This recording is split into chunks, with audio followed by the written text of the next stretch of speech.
बिस्मिल्लाहि वस्सलातु वस्सलामु अला रसूलिल्लाह। मुर्दे के कफन के हवाले से गुफ्तगू। मुर्दे के कफन के हवाले से कि उसके कपड़े कितने होने चाहिए। मर्द के 3 होते हैं, एक कमीज, एक उसका बड़ा लिफाफा और एक उससे छोटा गुलाफ जो उसके ऊपर चढ़ाया जाता है।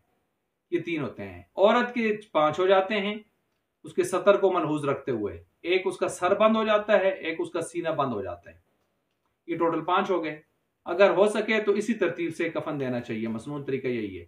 और अगर किसी के पास कपड़ा थोड़ा हो तो फिर ज़रूरत के मुताबिक ही होगा, जैसे कि उसको बेकदर किफ़ायत या बेकदर गुंजाइशी बात होगी।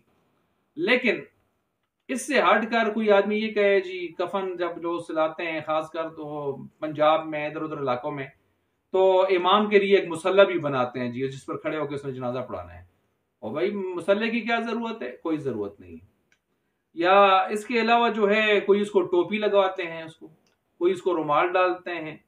और बाज़ जगहों पर तो औरतों को नीचे शलवार पहनाते हैं।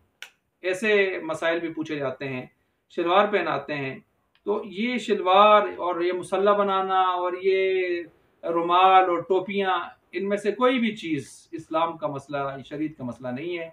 ये खुराफाती चीज़ें हैं। बस मर्द के लिए 3 कपड़े और औरत के लिए 5 कपड़े, ये हैं कफन के एतबार से। इन्हीं का एहतमाम हो सके तो कर लेना चाहिए। अगर किसी की गुंजाइश हो, ना हो तो फिर जितना हो सकता है उसी तरतीब से वो चल सकता है।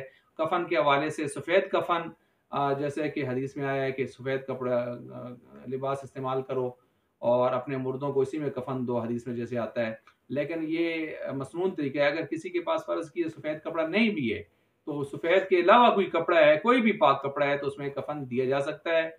यही मसला एहराम का भी है। हज और उम्रे का एहराम सफ़ेद हो तो अच्छी बात है, ना हो तो फिर किसी भी रंग के कपड़े में। अलबत्ता ये कोशिश की जाए कि मर्दों के लिए मर्दाना लिबास कपड़ा हो और औरतों के लिए औरतों का, ये ज़्यादा बेहतर बात हो जाएगी।